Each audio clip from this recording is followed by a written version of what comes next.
दोस्तों, चाहे जीवन में कुंवारे मर जाना, लेकिन कभी भी ऐसी स्त्री के साथ में विवाह मत करना, या फिर कहे तो किसी प्रकार का रिश्ता, दोस्ती या फिर संबंध ऐसे स्त्रियों से भूलकर भी नहीं रखना।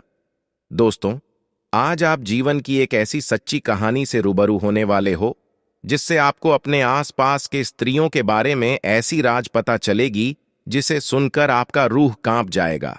हाँ दोस्तों, इस कहानी में आप लोगों को सुनने के लिए मिलेगा कि वो लड़की कैसी हुआ करती है जिनसे इंसान अगर भूल से भी शादी कर ले तो वह बर्बाद हो जाता है, चाहे कितना भी धन कमाए लेकिन हमेशा गरीब ही बना रहता है। नमस्कार दोस्तों, स्वागत है आप लोगों का आपके अपने YouTube चैनल हमारी साधना पर। दोस्तों, एक दिन भगवान विष्णु और मां लक्ष्मी बैठे हुए थे। तब माता लक्ष्मी पृथ्वी की तरफ देखती है और कहती है कि पृथ्वी लोक कितना स्वार्थी बन गया है। ऐसे में कौन अपना है और कौन पराया, आज के समय में यह समझना बहुत कठिन है। भगवान विष्णु बोले, हे लक्ष्मी, सही कह रहे हैं आप। अब मां लक्ष्मी बोली, ऐसे में जो एक जीवन साथी होती है, जो किसी इंसान के साथ उसके पूरे जिंदगी साथ रहती है, उसके बारे में पता होना बहुत जरूरी है। फिर भगवान विष्णु मां लक्ष्मी से कहे, सही कह रहे हो आप, नहीं तो किसी भी इंसान का जिंदगी एक पल में बर्बाद हो जाती है, वो अमीर से गरीब बन जाता है। माता लक्ष्मी ने कहा, हे प्रभु, ऐसी कौन सी बात है जो हर एक इंसान को उसके विवाह से पहले पता होना चाहिए। भगवान विष्णु कहते हैं, मैं आपको ये बातें एक कहानी के जरिए बताता हूं। आप बस कहानी को ध्यान से पूरा सुनना, क्योंकि आधा अधूरा ज्ञान कोई काम का नहीं होता।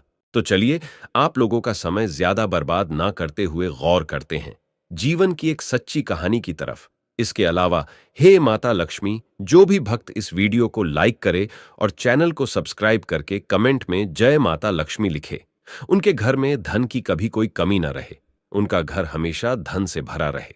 प्राचीन काल की बात है, एक गांव जो कि नदी के किनारे बसा हुआ था। उस गांव में एक बहुत ही दयावान राजा रहते थे और उनकी 2 रानियां थीं। और राजा अपने पत्नियों से बहुत ही घनिष्ठ प्रेम करते थे। और एक दिन राजा के राजमहल में एक बेटा पैदा होता है, और इसी खुशी में गांव के जो राजा थे वो अपने दरबार में नृत्य सम्मेलन का आयोजन करते हैं। और इस नृत्य सम्मेलन में आसपास के गांव से भी कुछ लड़कियां भाग लेती है। शाम का समय था और नृत्य कला की आयोजन शुरू हो चुका था। और तभी राजा की नजर अचानक से एक सुंदर स्त्री पर पड़ती है, जिसका नृत्य देखकर राजा उन पर मोहित हो जाते हैं। और उसके बाद राजा मंत्री को कहकर अपने विवाह का प्रस्ताव उस लड़की के सामने पेश करवाते हैं। और वो लड़की इस प्रस्ताव को सुनकर के आश्चर्य में पड़ जाती है। और वो लड़की उस मंत्री से कहती है, मुझे कुछ वक्त दीजिए, मैं सोचकर बताती हूं। फिर कुछ दिनों के बाद राजा उस लड़की से शादी कर लेते हैं। फिर कुछ सालों के बाद छोटी वाली रानी को 2 पुत्र होते हैं। कुछ समय के बाद उनके तीनों बेटे बड़े हो गए, लेकिन दोस्तों, दूसरे वाले रानी को एक भी पुत्र नहीं था, क्योंकि उनके नसीब में कोई संतान प्राप्ति नहीं था। और दोस्तों, आप लोग जानते ही हैं कि राजा महाराजाओं को यह शौक हुआ करता था जंगल में शिकार का खेल खेलने का। तो जो राजा के 3 बेटे थे, उनमें से सबसे बड़ा बेटा एक दिन अपने घोड़े पर सवार होकर के जंगल में शिकार करने के लिए गया। और जंगल में शिकार खेलते खेलते पूरा दिन बीत गया, परंतु उसके हाथों से एक हिरण का वध तक नहीं हुआ। उसने एक भी हिरण को नहीं मार पाया। लेकिन तभी अचानक से सामने एक बहुत ही घने जंगल में से एक पागल इंसान निकल करके आया। वो बहुत ही अजीब सा फटा छिटा कपड़ा पहना हुआ था, और उसका व्यवहार भी थोड़ा अजीब सा था। साथ ही खाने के तलाश में इधर उधर भटक रहा था, और कंधे पे तोता बैठा हुआ था। उस इंसान और तोते के बीच में बहुत ही गहरी दोस्ती थी। दोस्तों, फिर वो राजकुमार जो कि शिकार करने आए हुए थे, वो उस पागल व्यक्ति के पास जाते हैं और पूछते हैं कि आप कौन हो, तुम यहां जंगल में क्यों भटक रहे हो। लेकिन दोस्तों, वो पागल व्यक्ति कुछ नहीं बोलता, और उसे बहुत ही तेज की भूख लगी होती है, क्योंकि वो पागल व्यक्ति खाने के तलाश में था।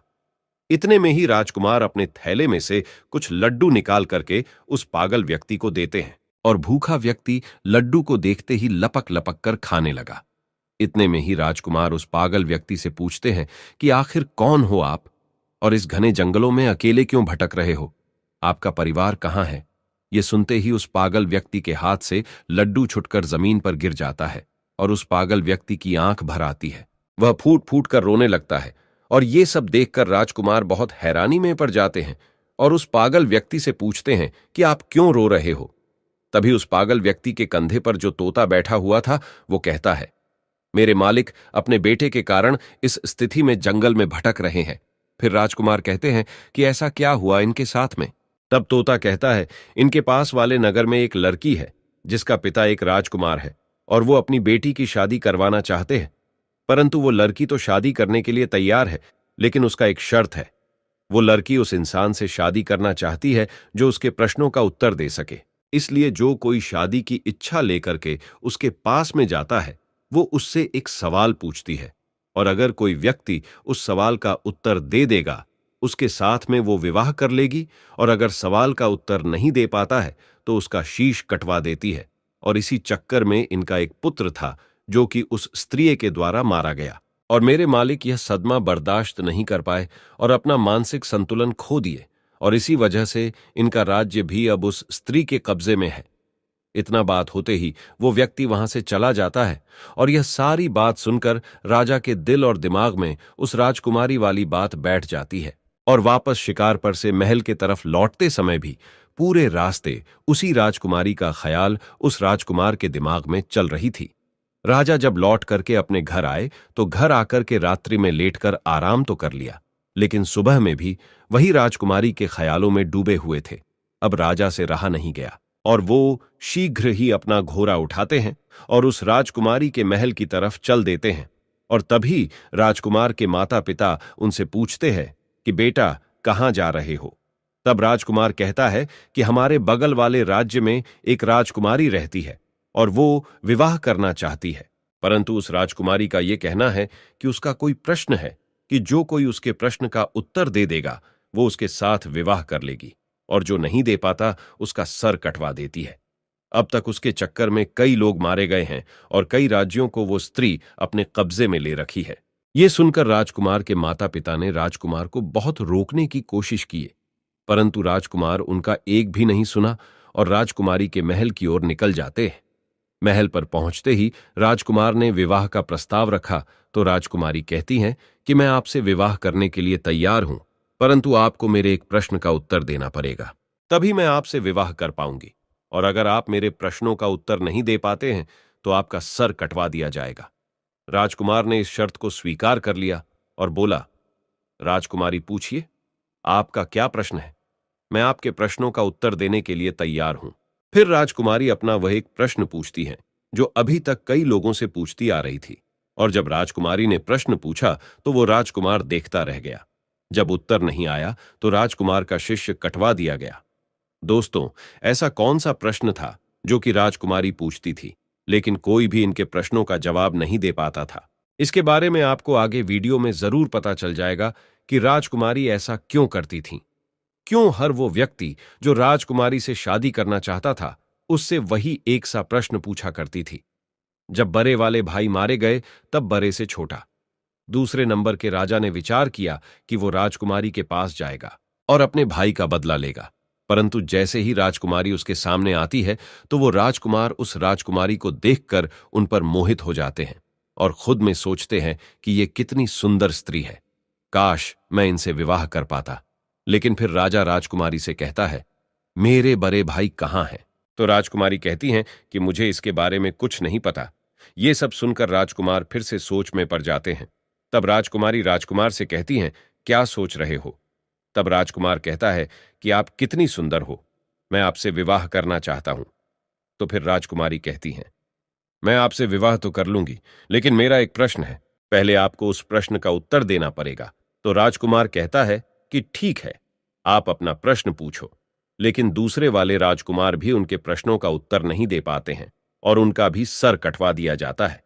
इसी प्रकार उस विवाह के चक्कर में उस राजा के 3 लड़के थे, उनमें से 2 लड़के मारे गए। अब बचा सबसे छोटा वाला, वो भी अपने घोड़े को लेकर राजकुमारी के महल की ओर चल देता है। उनके माता पिता ने उन्हें रोकने की बहुत कोशिश की, लेकिन छोटे वाले भाई इनकार करते हुए कहता है, हम जा रहे हैं उस हत्यारी राजकुमारी से अपने भाइयों का बदला लेने, या तो मैं उस हत्यारिन से बदला लेकर के आऊंगा, अन्यथा आप ये समझ लेना कि आपका कोई बेटा था ही नहीं। उनके माता पिता ने उन्हें बहुत रोकने की कोशिश की, लेकिन वो बदला लेने के चक्कर में चल देता है। रास्ते में जाते जाते उस लड़के ने विचार किया कि जैसे मेरे भाई गए थे, अगर वैसे मैं गया तो मैं भी मारा जाऊंगा, लेकिन जाऊंगा तो जरूर। पर कुछ सोच समझने के बाद उसने क्या किया कि उस राजकुमारी की महल से थोड़े हटकर एक बगिया थी, उसने अपने घोड़े को वहीं पर छोड़ दिया और उस बगिया के अंदर चला गया।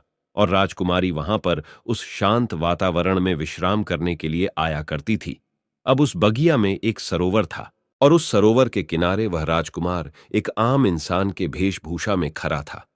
जी हां दोस्तों, सभी लोग बड़े ध्यान से सुनना, यह बहुत ही अलौकिक कहानी है। दोस्तों, राजकुमार सरोवर के किनारे खड़ा था और तब राजकुमारी अपने कुछ सहेलियों के साथ बगिया में आई। और कुछ समय बाद राजकुमारी अपने एक सहेली से कहा कि हमें पानी लाकर दो, हमें बहुत तेज प्यास लगी है। अब उस राजकुमारी की बात को सुनकर उसकी एक सहेली ने हाथ में बर्तन लेकर के उसी सरोवर पर जल लेने के लिए गई, जिस सरोवर पर वह राजकुमार आम इंसान के रूप में पहले से ही खड़ा था। उसने देखा तो उसके रूप को देखकर उन पर मोहित हो गई।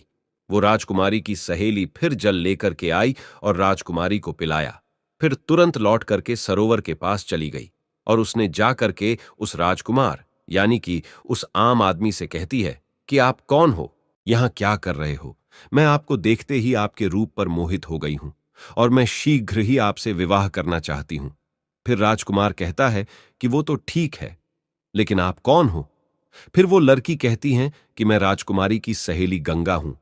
ये सुन करके राजकुमार उस गंगा के साथ उसके घर चले जाते हैं और गंगा अपने आंगन में चारपाई बिछा करके उस राजकुमार को बैठा दिया और उसके बाद में भोजन करवाया और फिर कहती है कि आप क्या सोच रहे हो?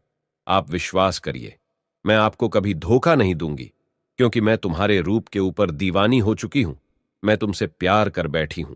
जब इतनी बात उस राजकुमार ने सुनी तो वो राजकुमार रोने लगता है। राजकुमार के आंखों से आंसू की धारा बहने लगी और कहने लगा, मैं इसलिए सरोवर में घूम रहा था क्योंकि ये जो तुम्हारी राजकुमारी है इतनी हत्यारी है, जिसने अब तक कई लोगों के सर कटवा दिए हैं और उन्हीं में हमारे 2 भाई मारे गए, तो मैं अपने भाइयों का बदला लेना चाहता हूं। इसलिए मैं ये जानना चाहता हूं कि ये राजकुमारी कौन सा सवाल पूछती है। तब गंगा कहती है, वो तो हम आपको बता देंगे, लेकिन पहले आप हमसे वादा कीजिए कि आप हमसे शादी करेंगे। तो दोस्तों, गंगा ने एक तरफ तो राजकुमार से शादी करने का वादा करवा ली, वहीं दूसरी ओर उसे ये डर भी लगा था कि अगर हम इनको वहां जाने देंगे तो पता नहीं ये वहां से लौट करके आएंगे भी या नहीं। तो फिर राजकुमार गंगा से कहता है कि मैं जरूर तुमसे विवाह करूंगा। लेकिन राजकुमारी से अपने भाइयों का बदला लेने के बाद जब राजकुमार ने गंगा से इतना कहा तो गंगा को राजकुमार के ऊपर विश्वास हो गया। तो फिर गंगा ने राजकुमार को राजकुमारी के बारे में बताना शुरू किया और गंगा ने कहा कि वो हर एक इंसान से केवल एक ही प्रश्न पूछती हैं कि गुल सरोवर की क्या कहानी है। तब राजकुमार ने गंगा से कहा कि आपको अगर प्रश्न पता है तो इसका उत्तर भी अवश्य पता होगा, आप हमें इसका उत्तर सुना दीजिए। लेकिन गंगा तुरंत हाथ जोर करके बोली, हे महाराज, अगर मुझे उत्तर के बारे में मालूम होता तो चाहे कुछ भी हो, मैं आपको इसके बारे में जरूर बताती। लेकिन गंगा कहती है, राजकुमारी के राज्य में एक साधु रहता है, सिर्फ उन्हीं को ये गुल सरोवर वाली कहानी पता है और उसने ही राजकुमारी को यह सलाह दी है कि अगर तुमसे कोई शादी करना चाहे तो तुम उससे गुल सरोवर की कहानी के बारे में पूछो। हालांकि यहां तक राजकुमारी को भी इस कहानी के बारे में कुछ भी पता नहीं होता, फिर भी राजकुमारी यह प्रश्न पूछा करती है क्योंकि वह उस साधु से प्रेम करती है। तब राजकुमार ने गंगा से कहा, चलो ठीक है, कोई बात नहीं, तुमने हमारा काम थोड़ा आसान कर दिया। अब हम जाते हैं पहले गुल और सरोवर की कहानी के बारे में पता करने कि इसकी कहानी क्या है। इसलिए आप यहीं पर इंतजार करिए और हम वापस लौट करके जरूर आएंगे।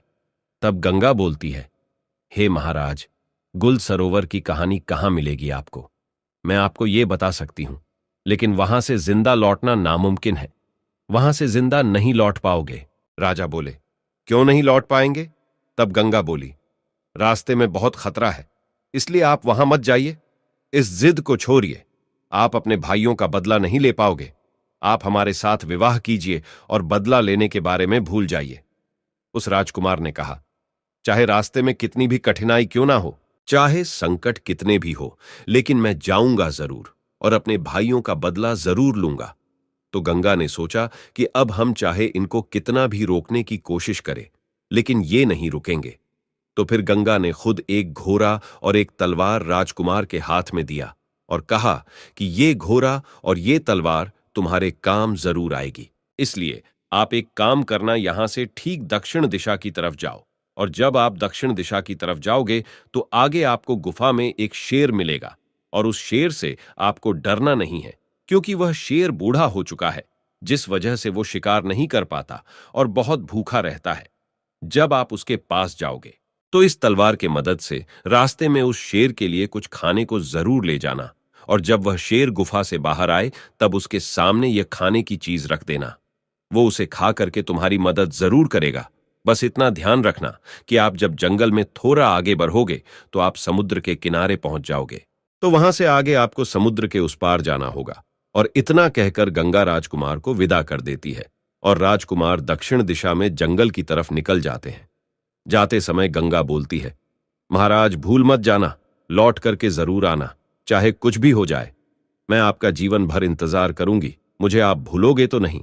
तो उस राजकुमार ने विश्वास दिलाते हुए बोला कि आप चिंता मत करो, मैं लौट करके जरूर आऊंगा और तुमसे विवाह करूंगा, इसलिए आप तनिक भी चिंता मत करो। अब वो राजकुमार धीरे धीरे जंगल की तरफ बढ़ने लगा तो गंगा के मुताबिक उसको एक शेर का गुफा मिला, जिसमें वही एक बूढ़ा शेर था जिसके बारे में गंगा ने राजकुमार को बताया था, और साथ में ये भी कहा था कि आप रास्ते में इस तलवार की मदद से उस बूढ़े शेर के लिए कुछ खाने को ले जाना। तो वो राजकुमार बिल्कुल ऐसा ही करता है और उस शेर के सामने खाना रख देता है। चूंकि शेर बहुत भूखा था तो वो खाना देखते ही बहुत खुश हो जाता है और लपक कर खाना शुरू कर देता है। राजकुमार देखता है कि अब तो शाम हो चुकी है, जिस वजह से हल्का हल्का ठंड भी लगने लगता है और कुछ देर में अंधेरा भी हो जाएगा। तो वो क्या करता है कि आसपास से कुछ लकड़ियां इकट्ठा करके ले आता है और गुफा के सामने थोड़ा सा आग जला लेता है। तब उसी आग के पास में आकर वो शेर राजकुमार के बगल में बैठ जाता है और राजा उस शेर को सहलाने लगता है, और कुछ समय बाद राजकुमार को आंख लग जाती है। राजकुमार वहीं पर सो जाता है। फिर अगले सुबह होते ही राजकुमार उस शेर के साथ जंगल में आगे दक्षिण दिशा की तरफ बढ़ने लगता है। चलते चलते जंगल में राजकुमार को आगे कई मुसीबतें आती हैं। कई तरह के जानवर राजकुमार के सामने आते हैं, लेकिन उस बूढ़े शेर की दहाड़ से सभी जानवर डर के भाग जाते हैं। और इसी तरह राजकुमार उस बूढ़े शेर के साथ चलते चलते समुद्र के किनारे पहुंच जाते हैं, और पहुंचते ही देखते हैं कि थोड़े दूर पे एक व्यापारी कई हाथियों पे सामान लादकर कुछ सैनिकों के साथ समुद्र के तट पर खड़े हैं। अब वो राजकुमार उस व्यापारी के पास जाता है तो व्यापारी उससे पूछता है कि कौन हो आप, यहां क्या कर रहे हो। फिर राजकुमार अपने साथ बीती हुई घटना को उस व्यापारी को बताता है और कहता है, मुझे किसी भी तरह समुद्र के उस तरफ जाना है। इतने में ही व्यापारी देखता है कि समुद्र के उस पार से उसकी नाव आ रही है, जिस पे वह व्यापारी सामान को रखवाकर समुद्र के उस पार पहुंचवाया करता है। नाव के समुद्र के किनारे पहुंचने के बाद वह व्यापारी सामान को नाव पर रखवाता है, और इतने में वह राजकुमार उस व्यापारी से कहता है, आप कृपा करके मुझे भी इस नाव की मदद से समुद्र के उस पार पहुंचवा दें। फिर व्यापारी ने कहा, अगर अब इस नाव पर थोड़ा सा भी वजन बढ़ेगा तो यह नाव डूब सकती है। मुझे माफ करें, मैं आपकी मदद नहीं कर पाऊंगा। राजकुमार ने कहा, अब तो आप सब कुछ जानते हैं, मेरा समुद्र के उस पार जाना कितना जरूरी है। आप एक काम करिए, मेरे पास कुछ सोने के सिक्के हैं और ये गले की चेन, इसको आप रख लीजिए, परंतु मुझे इस नाव से जाने दीजिए। दोस्तों, वो व्यापारी बहुत ही लालची था, इसलिए वह राजा के दिए हुए सोने की सिक्के और उसकी चेन रख लेते हैं और नाव से सैनिक के द्वारा कुछ सामान उतरवा के राजा को उस नाव पर जाने देते हैं। और इसी तरह राजकुमार उस नाव पर बैठकर समुद्र के उस पार गुल और सरोवर की कहानी के तलाश में निकल जाते हैं। ठीक 15 दिन बाद राजकुमार समुद्र के उस पार एक नगर में पहुंच जाते हैं और नगर में गुल और सरोवर की कहानी के तलाश में इधर उधर भटकने लगते हैं। और देखते देखते वो राजकुमार एक राज्य में पहुंचते हैं, और जिस राज्य में वो पहुंचे उस राज्य का नाम गुल होता है और वहां के राजा का नाम सरोवर था। वहां पर पहुंचकर राजकुमार देखता है कि सरोवर नाम के राजा के राज्य में नृत्य कला होता था और वहां पर कई लोग आया करते थे। संगीत बजता था, नृत्य कला होता था, सभा में चारों ओर आनंद का माहौल रहता था। और राजकुमार ने क्या किया कि उन्हीं लोगों के बीच में जाकर बैठ गया। अब 3-4 दिन लगातार वहां पर आता है और चुपचाप चला जाता है। लेकिन किसी से कुछ नहीं कहता। एक दिन सरोवर नाम के राजा की नजर उस पे पड़ गई और सरोवर नाम के राजा ने उसको उठाया। सभा के अंत में उससे कहा, मैंने आपको देखा कि आप 3-4 दिन से आते हो, ना किसी से कुछ कहते हो और ना ही किसी से कुछ बोलते। आप इस राज्य के नहीं लगते हो। इससे पहले कभी यहां दिखाई भी नहीं दिए। कौन हो आप? क्या करना चाहते हो? राजकुमार को तो गुल और सरोवर की कहानी पता करनी थी और उन्हें अच्छी तरीके से पता था कि इस कहानी के बारे में सरोवर नाम के राजा को जरूर पता होगा। इसलिए राजकुमार सरोवर नाम के राजा से कहता है, महाराज, मैं कुछ संगीत गाना चाहता हूं। ये सुनकर सरोवर नाम के राजा उनसे बोलते हैं कि कौन सा संगीत? ठीक है, आप सुनाइए। और इतने में सरोवर नाम के राजा के इशारे पर पीछे से ढोल बजने लगते हैं और राजकुमार संगीत गाने लगते हैं। उस राजकुमार ने इतना सुंदर संगीत सुनाया कि पूरी सभा बैठी हुई वाह वाह करने लगी। राजा खुश हो गया और राजा ने खुश होकर के बोला, हम तुम्हारे इस गायकी से इतने खुश हैं, इतने खुश हैं कि आप चाहे तो कुछ भी मांग सकते हो। आप जो मांगोगे हम आपको वो जरूर देंगे, ये हमारा वचन है। फिर राजकुमार कहने लगा, महाराज ऐसा ना हो, मैं मांगू और आप अपना पैर पीछे खिसका ले, इसलिए एक काम कीजिए, आप रहने दीजिए। जो कुछ भी है वो ठीक है और जैसे भी है ठीक है, हम जैसे हैं अच्छे हैं। तो उस राजा ने कहा, नहीं, आप मांगो, ऐसा कुछ नहीं है। आप जो कहोगे वो हम आपको देंगे। आपकी जो इच्छा हो वो आप मांगना। अब उस राजकुमार ने कहा, हे महाराज, मुझे कुछ नहीं चाहिए, मुझे केवल आप गुल और सरोवर की कहानी बता दीजिए। उस सरोवर नाम के राजा को पसीना आ गया, जो सरोवर नाम का राजा था। उसने कहा, तुमने यह क्या मांग लिया? तुम मुझसे मेरा पूरा साम्राज्य मांग लेते, वो भी मैं तुम्हें दे देता, लेकिन तुमने मुझसे ये कैसा सवाल पूछ लिया?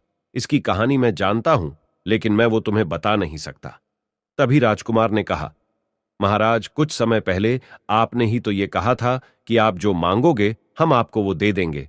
इसलिए आप केवल मुझे वही गुल और सरोवर की कहानी सुना दीजिए कि आखिर इस कहानी का क्या राज है। अब महाराज अपने ही दिए हुए वचनों में फंस जाते हैं और कहने लगे, अगर तुम्हारी यही इच्छा है, बार बार तुम यही जिद कर रहे हो, तो मैं तुम्हें गुल और सरोवर की कहानी तो सुना दूंगा, लेकिन ध्यान रखना, कहानी खत्म होने के तुरंत बाद हम तुम्हारा सर कटवा देंगे।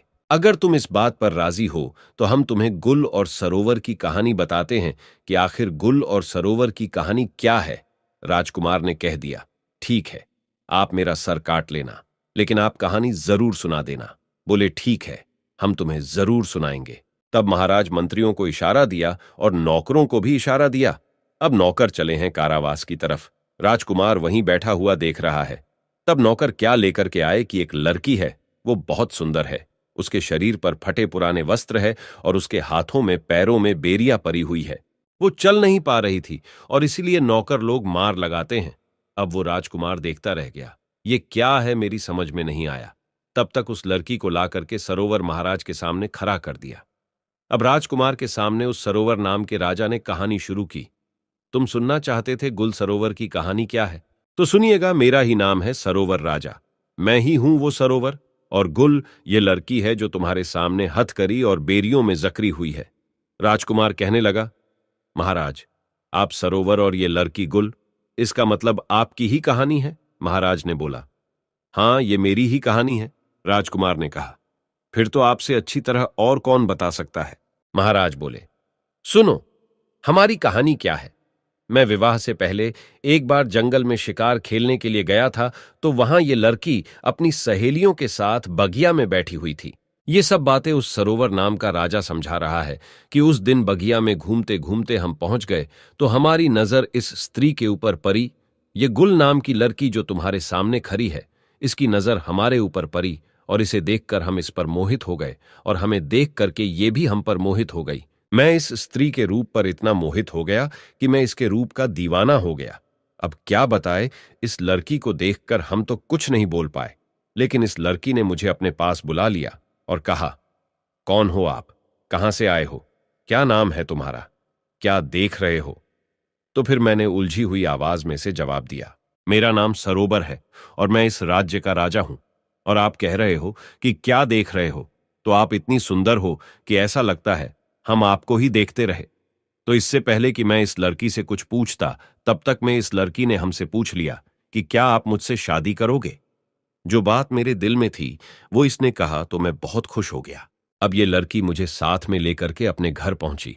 अपनी मां से जाकर के हट की है, मां मैं अगर विवाह करूंगी तो इसी के साथ मैं करूंगी, अन्यथा मर जाऊंगी।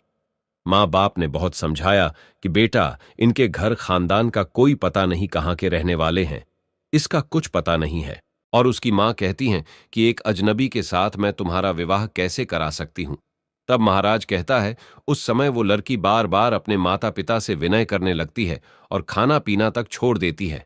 अब इसके जिद के सामने इसके माता पिता मजबूर होकर इसका विवाह मेरे साथ करवा दिए। और फिर वह सरोवर महाराज राजकुमार से कहता है जरा ध्यान से इस कहानी को सुनना, क्योंकि इस कहानी में अब बहुत ही राज खुलने वाला है। होता यह है कि इस लड़की का विवाह जब मेरे साथ हो गया तब विदा होकर के मेरे साथ मेरे घर के लिए आ रही थी।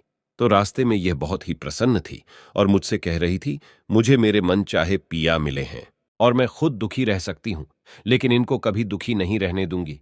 और कहती थी कि मैं खुद संकट में रह सकती हूं, लेकिन इन पे कभी आंच नहीं आने दूंगी और अपने पिया से हमेशा लगाव बना के रखूंगी। ऐसे ही करके हम अपने घर पहुंच गए और इसे अपने घर ले आए। और अब तो हम उसके प्यार में इतना पागल हो गए कि सब कुछ भूलते जा रहे थे। हम अपना राज्य का दरबार भी समय से पहले बंद करके घर पहुंच जाते थे। ऐसे ही कुछ दिनों तक चलता रहा और कुछ दिनों के बाद से जब घर लौट के इस स्त्री के पास आते थे तो पता नहीं क्यों हमें बहुत जोर की नींद आ जाया करती थी। और इतने में ही वो राजमहल से जंगल की ओर चल देती है। उस स्त्री के वहां से निकलते ही मैं भी वहां से निकल जाता हूं, इसके पीछे पीछे जाता हूं। और तभी मैं देखता हूं कि वो स्त्री एक साधु के साथ में बैठी हुई हंस हंस कर बातें कर रही है। इतना सब कुछ देखते ही मैं सोचने लगा कि पता नहीं ये उसका रोजाना का काम था या सिर्फ आज का काम है। उसके बाद मैं चुपचाप वहां से वापस राजमहल में लौट जाता हूं। फिर राजकुमार उनसे कहने लगा कि आगे क्या हुआ। तो महाराज ने राजकुमार से कहा उस दिन मेरा पूरा दिन उसी के बारे में सोचते सोचते निकल गया, एवं दूसरा दिन भी संध्या होने चली और ये तो हमेशा यही सोचती रहती थी कि कब शाम होगी। तो फिर इसने खाना बनाया और मुझे दिया, लेकिन उस दिन हमने जानबूझकर खाना नहीं खाया। मैंने निर्णय किया कि आज चाहे कुछ भी हो जाए लेकिन सोएंगे नहीं। फिर देर रात तक उससे बातें करते रह गए, एवं इतने में उस स्त्री ने कहा कि पिया अब बहुत ज्यादा रात हो चुकी है, आप सो जाइए। तब मैंने आंखें बंद करके सोने का नाटक किया और तब ये स्त्री उसी साधु के पास चली जाती है। फिर मैं भी उसके पीछे पीछे गया तो मैं देखता हूं कि वो साधु हाथ में डंडा लिए उस स्त्री से बहुत ही गुस्से में कहता है कि आज तुम्हें यहां पर आने में इतना समय क्यों लग गया, कहां थी इतनी देर तक। फिर वो स्त्री हाथ जोड़ करके साधु से क्षमा मांगते हुए कहा मेरे पिया आज विलंब से सोए थे, इसलिए मुझे आने में इतनी देर हो गई।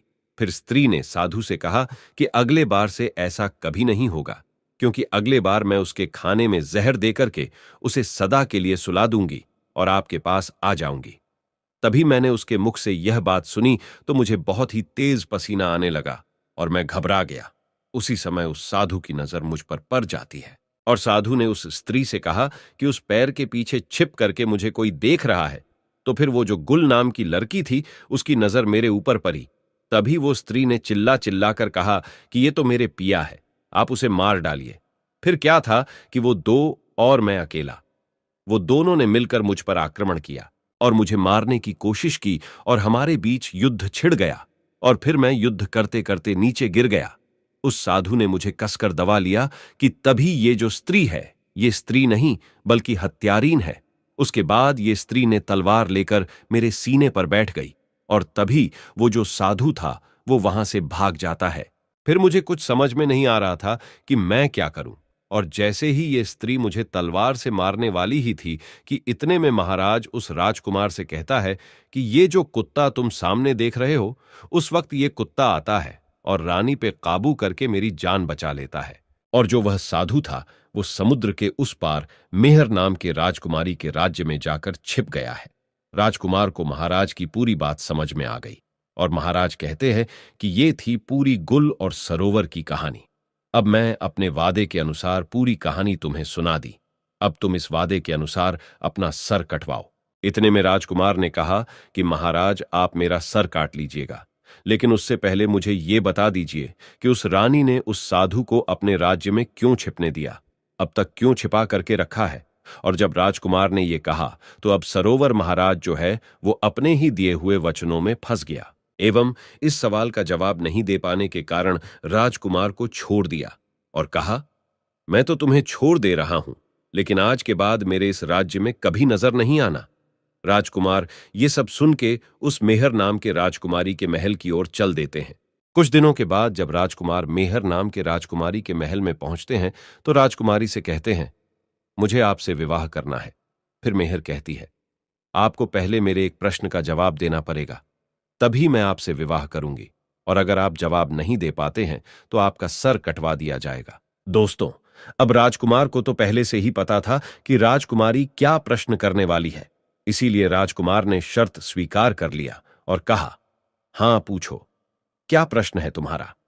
मैं तुम्हारे प्रश्नों का उत्तर देने के लिए तैयार हूं, लेकिन तुम शायद इस कहानी को सुनने के बाद अपने क्रोध पर काबू नहीं कर पाओगे।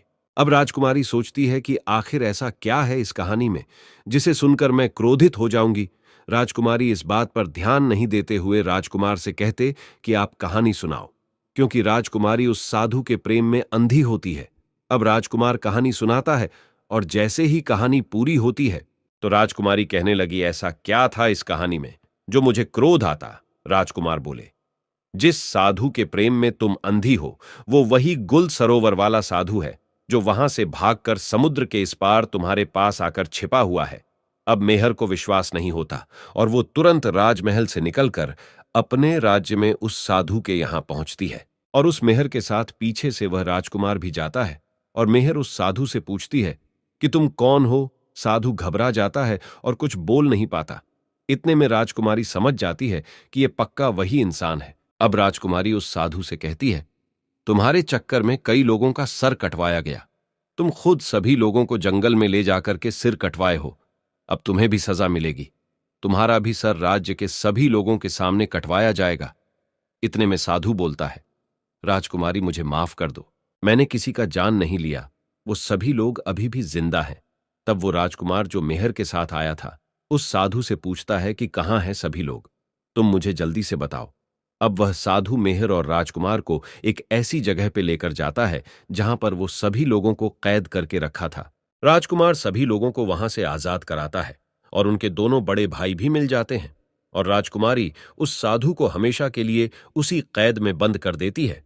तब राजकुमार उस मेहर नाम के राजकुमारी से कहते हैं, आपका बहुत धन्यवाद, आज आपके वजह से मैं अपने भाइयों से मिल पाया, जहां मुझे लग रहा था कि मेरे दोनों बड़े भाई कब का मर चुके हैं। और इतना बोलने के बाद राजकुमार मेहर नाम के राजकुमारी से कहते हैं, जीवन में कभी भी किसी इंसान को दूसरे पे विश्वास नहीं करना चाहिए जब तक कि आपको उस दूसरे इंसान के बारे में पूरी जानकारी नहीं हो, क्योंकि ज्यादातर इंसान के अंदर खुद के लिए स्वार्थ छुपा होता है। राजकुमार कहता है, जब कोई इंसान कभी कभी किसी परिस्थिति में चतुराई या चालाकी दिखाता है या दूसरों को बेवकूफ मानते हुए कोई अभिनय, ढोंग या पाखंड करता है तो इसे त्रिया चरित्र कहते हैं कि कैसे जब एक इंसान को अपना स्वार्थ दिखने लगता है तो वह अपने लोगों को भी बेवकूफ बनाकर अपना स्वार्थ को पूरा करता है और उसके साथ रहने वाले लोगों को इसके बारे में भनक तक नहीं लगता कि यह स्त्री या पुरुष त्रिया चरित्र की खेल कर रहा है। आज के टाइम में हर दूसरा लोग त्रिया चरित्र कर रहा है जिसके अंदर थोड़ा सा भी स्वार्थ है। इसलिए दोस्तों, जो आपके दिल के करीब है उसके बारे में आप पूरी जानकारी रखिए कि उसके अंदर खुद को लेकर कोई स्वार्थ तो नहीं छुपा है, और अगर ऐसा है तो आप उनसे थोड़ा दूर ही रहिए, क्योंकि ऐसे में आपको जिंदगी के हर एक कदम पर धोखा ही मिलेगा, क्योंकि एक स्वार्थी इंसान अपने स्वार्थ के लिए जिंदगी में कुछ भी कर सकता है। और राजकुमारी मेहर से इतना कहने के बाद वो राजकुमार अपने भाइयों के साथ महल की ओर चल देता है। दोस्तों, वीडियो पसंद आई हो तो लाइक जरूर करें, चैनल को सब्सक्राइब करें और अपने ऐसे दोस्तों के साथ शेयर जरूर करें जिसे त्रिया चरित्र के बारे में पता ना हो। और दोस्तों, सच्ची श्रद्धा से कमेंट में जरूर लिखे, जय श्री राम, जय हनुमान, साथ ही देवों के देव हर हर महादेव सदैव आप पर अपनी कृपा बनाए रखे। प्रिय मित्रों, वीडियो को अंत तक देखने के लिए धन्यवाद। जय श्री राम।